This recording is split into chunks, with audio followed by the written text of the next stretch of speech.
DPK itu memang pelayanannya setelah jam 12 siang Bapak Ibu. Nanti kalau misalkan ada DPK dengan menemukan ya pemilih yang menggunakan KTPL karena tidak terdaftar di DPD, sedangkan dia memenuhi syarat, disarankan setelah jam 12 siang saja datang ke TPS-nya, karena kita mendahulukan yang memilih masuk di DPD itu. Kemudian panjang ternyata ya penjelasan saya ya.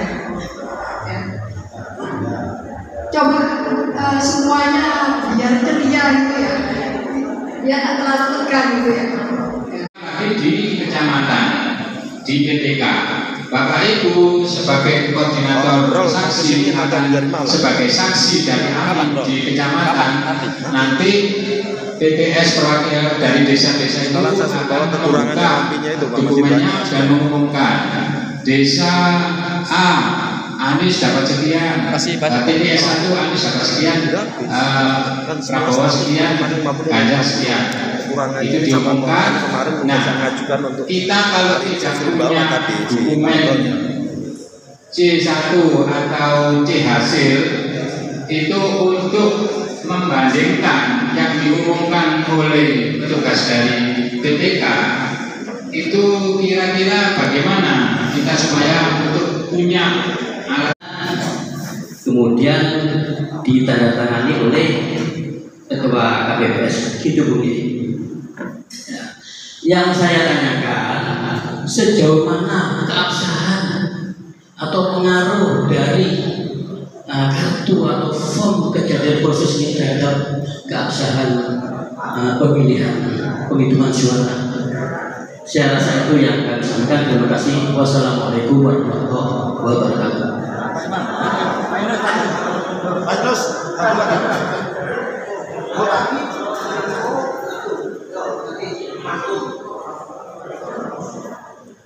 Assalamualaikum warahmatullahi wabarakatuh.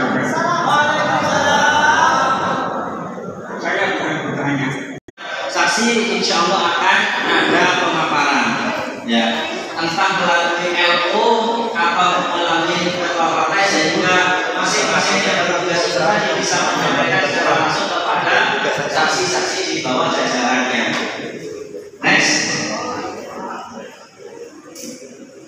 Next. Konten tulis aku. Next. Sampun cukup untuk banyak-banyak karena sudah dijelaskan oleh KPU yang cukup jelas. Kita itu mengandung toksin apa tidak? Apakah ada obat tidurnya? Sebab kalau kita itu saudara-saudara kita yang almarhum kemarin KPPS itu jangan salahkan dari mana mereka almarhum itu. Dan ketika saya mencelupkan ini ketika habis nyoblos itu jam 10 itu ngantuk berat saya. Kalau kecapean enggak, demi Allah enggak, karena saya enggak pernah begadang. Nah, terus itu tadi yang kedua nih yang paling penting. Tadi panjenengan memancing micro expression kita mengenai perbedaan antara form-form di tahun 2019 sama 2024 itu bentuknya seperti apa? Kita ingin tahu. Tadi kan C1 itu kita udah tahu apa lah. Sekarang kata ibu tadi itu ada perubahan yang kita nggak tahu sama sekali itu. Yang kedua yang dikatakan kriteria mengganggu petugas KPPS itu seperti apa Pak? Kita nggak tahu. Apakah kita itu ngeribuhi, apa kalau kita itu menyanggar, apa seperti apa kriterianya? Yang punten. Terima kasih. Assalamualaikum warahmatullahi wabarakatuh.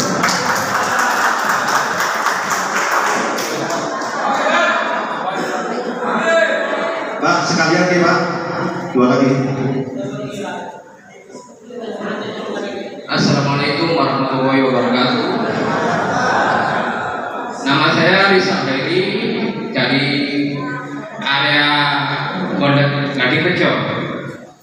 Ini berkaitan dengan netralitas lembaga penyelenggara pemilihan umum ya. Kita tahu sendiri dari awal paslon ada yang tidak memenuhi syarat karena usia, dan itu ada keberpihakan dari Mahkamah Konstitusi untuk meloloskan salah satu paslon. Dan ada berita lagi perangkat-perangkat desa dikumpulkan untuk mendukung salah satu paslon. Yang ketiga,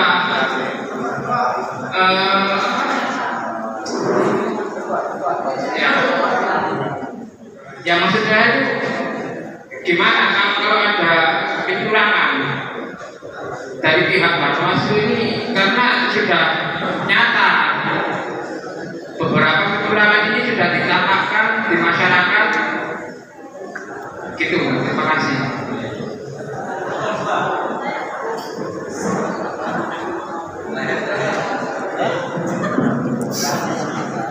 Assalamualaikum. Pertanyaannya berat-berat, Pak. Berat-berat. Perkenalkan, nama saya Anggra ini dari Baporsi, dan saya juga pengurus Baporsi Kota Pasuruan. Saya juga termasuk anggota ASN nasional ya, koordinasi saksi nasional. Di sini ya mohon maaf sebelumnya Pak Zahid, mungkin pertanyaan saya tentang sedikit dari tadi. Ini terkait tugas Bawaslu. Nah, ini tugas Bawaslu adalah mengawasi pelaksanaan putusan tentang pejabat yang berwenang. Seperti itu, netralitas untuk ASN dan anggota TNI maupun Polri. Nah, kemudian di sini juga yang pertama, kami sebagai relawan ya, terutama Baporsi, turut berduka cita yang sedalam-dalamnya atas ditiadakannya debat khusus cawapres dari KPU. Nah, di sini bagaimana Bawaslu ya, kewajiban Bawaslu yang bersikap adil dalam menjalankan tugas. Satu paket. Bagaimana menyikapinya dalam ketiadaannya debat cawapres dari dan untuk netralitas TNI Polri maupun ASN, karena instruksi itu sudah datang dari pusat, tapi banyak sekali dari ASN maupun dari anggota itu ditekan dari atasannya. Contoh yang konkret saja seperti pasang banner, untuk banner dari kubu sebelah, dari paslon yang lain, itu banyak yang pasang itu anggota Polri, dan saya tahu sendiri, saya melihat dengan mata kepala saya sendiri bagaimana Bawaslu mencapai itu, karena di situ ada tugas dan wewenang Bawaslu. Terima kasih dari saya. Assalamualaikum warahmatullahi wabarakatuh. DPT secara nasional kan pernah itu sampai ada selisih suara siluman hingga 50 juta. Pernah dibahas di beberapa stasiun TV. Nah, apakah itu sudah sudah selesai? Kalau sudah selesai secara nasional itu DPT itu berapa juta? Yang kedua, untuk memastikan bahwa diri saya atau yang lain itu sudah masuk DPT, cara yang paling mudah untuk mengecek bahwa kita sudah masuk DPT itu bagaimana? Kedua, untuk sosialisasi pencoblosan tanggal 14 Februari tahun 2024, apakah sudah boleh disosialisasikan secara berkala mulai saat ini di tempat-tempat seperti yang disampaikan Ibu tadi, mungkin desa Liatoa, di masjid dan lain sebagainya? Apakah sudah boleh itu dilakukan? Terus kedua, masalah sepele tapi sebetulnya masalah 10, masalah panitia BPS kan itu ada kelengkapan sarung tangan ya, ada kecurangan yang lewat cincin yang berjari yang berjarum ya, sehingga bisa saja waktu menata bisa supaya tidak sah dicoblos dengan cincinnya. Nah, itu kebanyakan hampir 99% atau 100% sarung tangan tidak pernah dipakai oleh panitia itu. Kelihatannya sepele tapi sebetulnya rawan sekali kecurangan lewat hal seperti itu. Nah, itu tolong disosialisasikan supaya BPS ini benar-benar paham bahwa begitu berartinya sarung tangan itu harus dipakai. Kedua, tinta ya, setiap orang yang habis ngapus itu kan dicelup, yang sering kali itu habis dicelup langsung keluar dilap bersih lagi, sehingga kalau mereka curang mau berbalik dengan suara lain bahwa bisa karena tidak mata Anda. Kenapa tidak ditempel masuk atol gitu biar sulit diperlihatkan, sehingga tahu ya, sehingga orang itu boleh habis ngapus tak boleh ngapus lagi. Tapi itu ya. Ya, yang terakhir masalah kartu suara. Kan kalau paslon itu ada 3 gambar ya, 1, 2, dan 3 kita paslon. Artinya kalau nyoblos 1 itu kan sah ya. Kalau nyoblos 2 tidak sah, apalagi nyoblos 3. Artinya kita nyoblosnya nomor 1 tidak sah. Terima kasih Pak.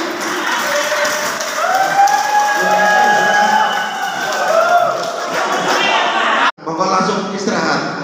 Yang belum nunggu dibagi. Bisa dikerjakan, yang penting nanti di saat ini kan sudah masuk jam istirahat Pak. Bisa dikerjakan sekarang, bisa dikerjakan di saat isoman. Nanti setelah masuk jam 13.00 dikumpulkan ke pengurus panitia. Oke? Oke? Gimana Pak? Oh, mohon maaf nih, tadi perlu saya sampaikan. Foto jaket tadi memang baru terbatas. Kekurangannya insya Allah siang ini hadir sekalian menunggu dari Ketua DPW Bakorsi Jawa Timur April sekaligus nanti memberikan materi. Mudah-mudahan apa yang disampaikan